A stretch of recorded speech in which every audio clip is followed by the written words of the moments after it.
Hello friends, स्वागत है आप सभी का रवि सर यू के बारे में। तो चलिए आज की वीडियो को हम करते हैं शुरू। और आज की वीडियो उत्तराखंड एसएससी के लिए यहाँ पर 10+2 और ग्रेजुएट लेवल के हम बात करने वाले हैं, जिसमें हम समूह व ग्राम विकास अधिकारी जैसे सभी एग्जाम की तैयारी कर रहे हैं। और हम आज की वीडियो में उत्तराखंड भूगोल का यहाँ पर नदी तंत्र के बारे में चर्चा कर रहे हैं, जिसमें हम काली नदी तंत्र में पहुँच चुके हैं। इससे पहले हमने गंगा नदी तंत्र और भागीरथी, अलकनंदा नदी तंत्र, सारी नदियों के बारे में हमने पढ़ लिया है। आज यहाँ पर 10वीं क्लास है जो कि हम करने वाले हैं। इससे पहले 9 वीडियो मैंने उत्तराखंड भूगोल की दे दी हैं, उनको आप देख सकते हैं यहाँ पर प्लेलिस्ट से मेरे। और उसके साथ ही यहाँ पर मैंने उत्तराखंड की यहाँ पर 1000 प्लस जो भी प्रीवियस ईयर क्वेश्चन है उनकी सीरीज चला रखी है, जिसको भी आप देख सकते हैं। उसमें भी मैंने 200-300 क्वेश्चन के आसपास में करा दिए हैं, तो आप उसको मेरे चैनल के प्लेलिस्ट से जाके देख सकते हैं। और डिस्क्रिप्शन में भी आपको उसका लिंक मिल जाएगा, तो आप उसको देख सकते हैं। इसके अलावा अगर आप चैनल पर नए हैं तो चैनल को सब्सक्राइब ज़रूर कर लेना, वीडियो को शेयर करिएगा और चैनल को सब्सक्राइब ज़रूर कर लेना एक बार। तो चलिए यहाँ पर देखते हैं किस तरीके से जो क्वेश्चन है उत्तराखंड के काली नदी तंत्र में पूछे जाते हैं। जो काली नदी है इसको शारदा नदी तंत्र के नाम से जाना जाता है, और ये जो काली नदी है इसको महाकाली नदी, काली गंगा और शारदा के नाम से भी जाना जाता है। जो ये काली नदी है इसका जो नाम पड़ा है ये काली माता के नाम पे इसका नाम रखा गया है, क्योंकि जो काली माता का मंदिर है वो भारत तिब्बत की जो सीमा है वहाँ पर लिपुलेख दर्रे के पास स्थित है। तो इसी के वजह से यहाँ पर काली नदी का नाम रखा गया है, क्योंकि यहाँ से काली नदी का उद्गम स्थल माना गया है।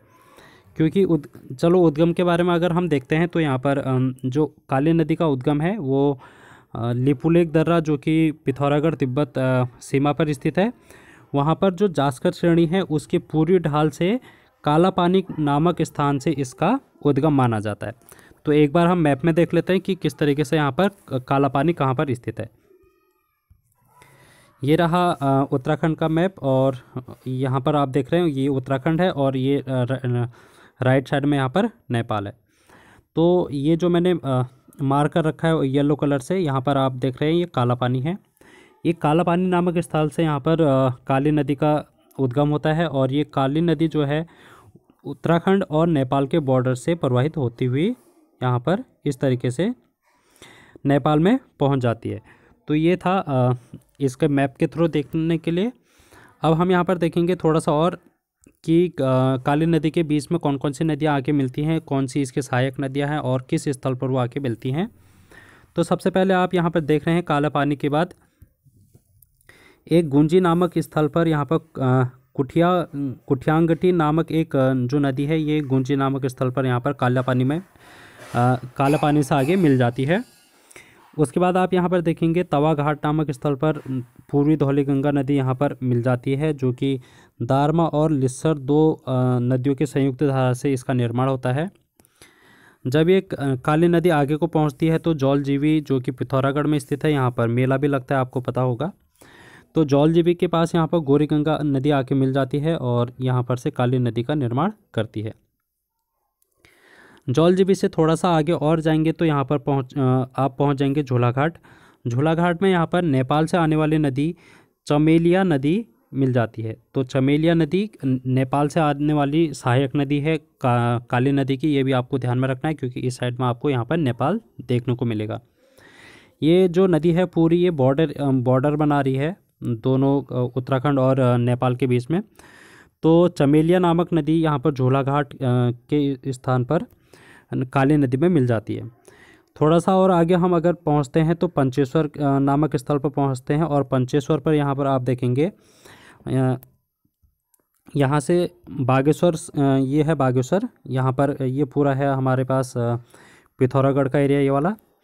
और पिथौरागढ़ से फिर इस साइड को अगर हम आते हैं तो यहाँ पर पहुँचेंगे चंपावत, और फिर यहाँ बागेश्वर से 2 नदियाँ यहाँ पर आके मिलती हैं, जो कि गोमती और सरयू नदी जिसको हम बोलते हैं।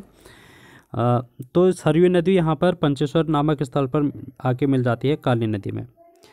उसके बाद हम यहाँ पर और आगे पंचेश्वर से थोड़ा और आगे पहुँचते हैं तो यहाँ पर रूपाली गाड़ नामक नदी जो कि है नेपाल से आती है, वो भी काली नदी में मिल जाती है, और इस तरीके से ये काली नदी का निर्माण करती है। लास्ट नदी जो कि है लधिया नदी चंपावत डिस्ट्रिक्ट से होते हुए आती है, और ये चूका नामक स्थल पर काली नदी में मिल जाती है।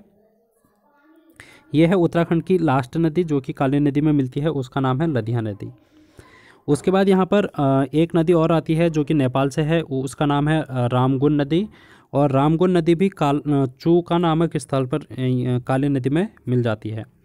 और इस तरीके से यहाँ पर पूरी एक काली नदी का निर्माण होता है। और ये काली नदी आगे जाकर पूर्णागिरि नामक स्थल जो कि टनकपुर चंपावत में है, यहाँ से आके ये नेपाल में प्रवाहित होने लगती है।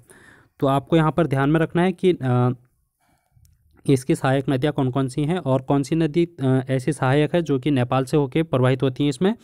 तो पहली है चमेलिया नामक इस नदी, और दूसरी है रूपालीगाड़ और रामगुन नदी। ये 3 नदियां हैं जो कि नेपाल से होते हुए प्रवाहित होती हैं काली नदी में, और बाकी तो आपको उत्तराखंड की नदियां पता ही होंगी। तो इसके अलावा हम यहाँ पर इन सभी नदियों के बारे में आने वाली वीडियो में डिस्कस करेंगे जो कि सहायक नदियाँ हैं। आज की वीडियो हम इतना ही डिस्कस करेंगे, लेकिन काली नदी के बारे में और भी हम जानकारी ले लेते हैं जो कि यहाँ से आपके एग्ज़ाम में क्वेश्चन बनते हैं।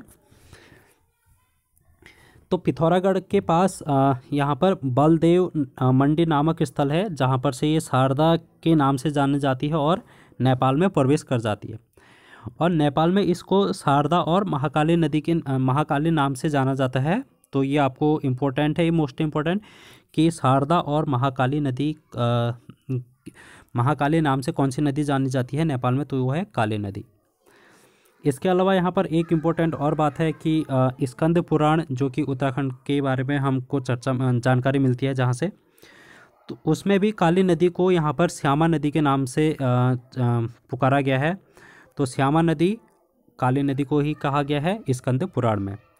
लेकिन एक इंटरेस्टिंग बात यह है कि यहाँ पर जो काली नदी का जल ये पवित्र नहीं कहा गया है, इसको पवित्र नहीं माना गया है, ठीक है। स्कंद पुराण में इसकी चर्चा की गई है। तो आपको ये ध्यान में रखना, अगर क्वेश्चन इस तरीके से आ गया कि इनमें से कौन सी नदी एक पवित्र नदी नहीं है, तो आप वहाँ पर काली नदी को टिक कर सकते हैं। अब यहाँ पर काली नदी जो है उसकी लंबाई जो है वो 252 किलोमीटर है। इसी वजह से ये उत्तराखंड की सबसे लंबी नदी के रूप में जानी जाती है काली नदी, जो कि काला पानी से होते हुए टनकपुर पर पहुँचती है और 252 किलोमीटर की दूरी तय करती है। यहाँ पर आप देख रहे होंगे इसकी सहायक नदियाँ जो कि हमने अभी मैप में देख ली हैं। इन सभी नदियों को हम आगे आने वाली वीडियो में डिस्कस करेंगे और इनके स्रोत देखेंगे, कहाँ से इनका उद्गम होता है, कहाँ पर मुहाना होता है। तो ये सारी जानकारी आने वाली वीडियो में देखेंगे। तो आज की वीडियो में इतना ही। थैंक यू सो मच, और चैनल को ज़रूर सब्सक्राइब कर लेना, वीडियो को ज़्यादा से ज़्यादा शेयर करना। Thank you.